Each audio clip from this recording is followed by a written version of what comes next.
Here we are discussing thin lenses. Thin lenses are two transparent surfaces which are bounded by spherical surfaces.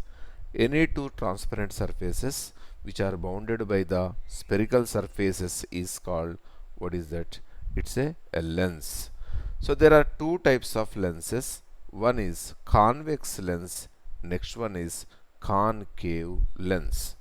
So convex lens is formed due to intersection of spherical surfaces, so or curved surfaces.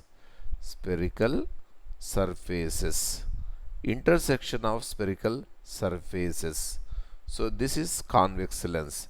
Concave lens is formed due to non-intersection of spherical surfaces.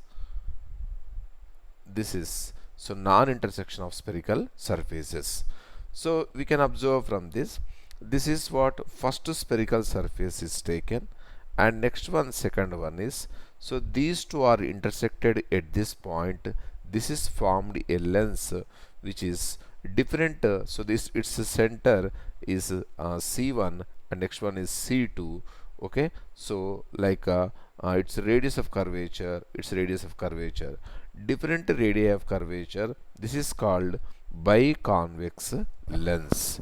So if the R1 is equals to R2 is called equiconvex lens. So next one is about what is plano-convex lens. For the plano-convex lens is, this is spherical surface.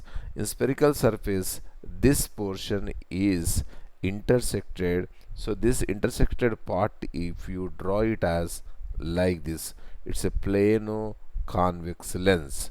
So plano-convex lens, its radius of curvature for the flat part is infinity. And next one is taken as first spherical surface. Its radius is R2.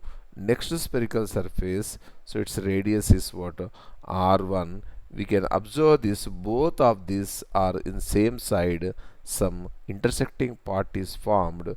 This we can say as concavo-convex lens. Next one, due to non-intersecting surfaces, which is known as concave lens. So first surface is taken, and next its center is C1. Its radius is radius of curvature R1. Its radius of curvature R2. So this portion is, so due to their non-intersection part, so concave lens is formed. This is different radii of curvature R1 and R2 biconcave lens. If R1 equal to R2, equiconcave lens we can say. So next one, another sphere is taken. This spherical surface, its center is C, its radius of curvature is R, and next one is, this is, so for the plane part 2 and spherical part, so this is non-intersecting part, so this can form as plano-concave lens. Converging and diverging behavior of convex lenses and concave lenses also will discuss it. So converging and diverging behavior. Sir, what does it mean by converging and diverging behavior? It depends on refractive index. So very first one is that when a convex lens is kept in a rarer medium. Rarer medium means if it is kept in the air, so refractive index of lens is greater than refractive index of surroundings. That means refractive index of air.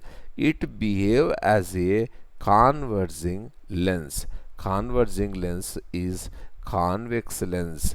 Converging lens means all the refracted rays are intersecting at a point.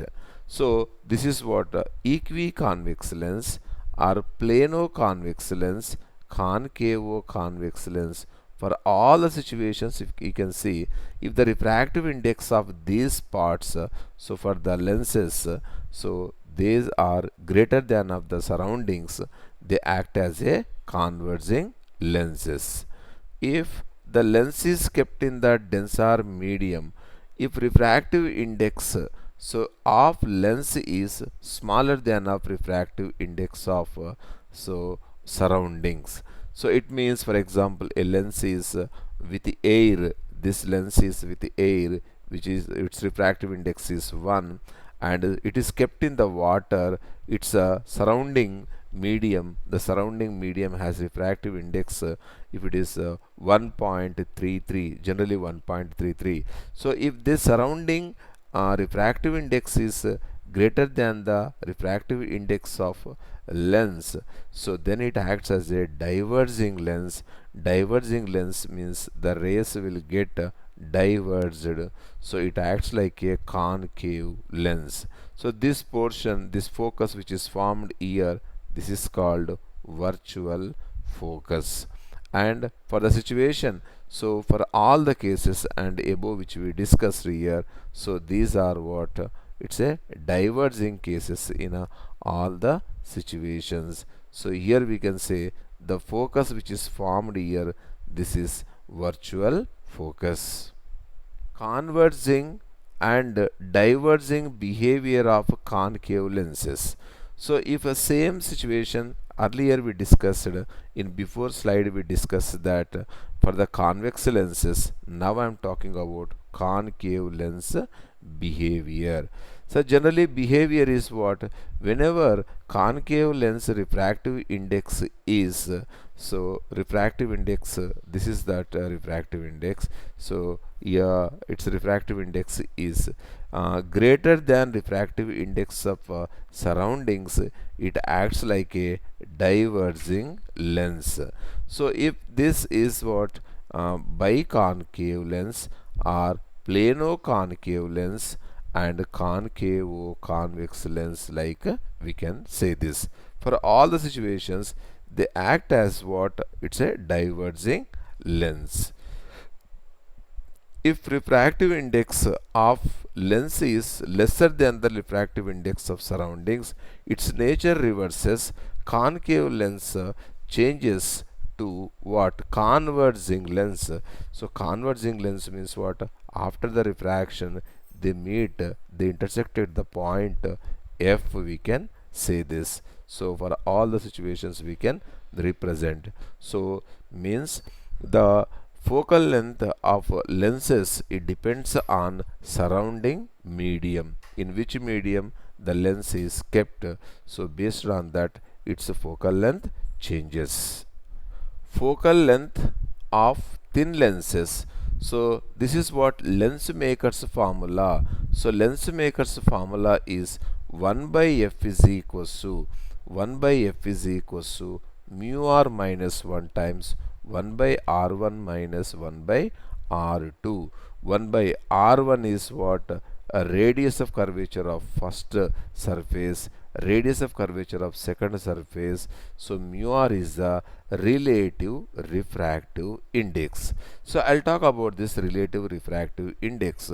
So this is relative refractive index means if the lens is kept in water or the lens is kept in some surroundings.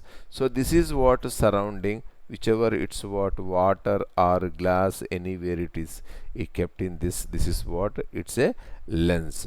So refractive index of lens, this is lens, the ray has to travel from here to here like this, means refractive index of lens relative to surroundings. Lens relative to surroundings is denoted by mu L with respect to surroundings. So refractive index of lens by refractive index of surroundings. So radii of the curvature R1 and R2. So R1 and R2 are the radius of curvature. So this is very important thing. For a thin lenses, the focal length of lens is independent of direction of light ray. Means generally for the mirrors if we discuss, so if the mirrors is the principal axis, ray is directed from here, the measurement will be taken as what? Opposite direction, which is negative. But it is for the thin lenses, so its focal length is independent of direction of light ray, so focal length always is taken as what? It's a positive.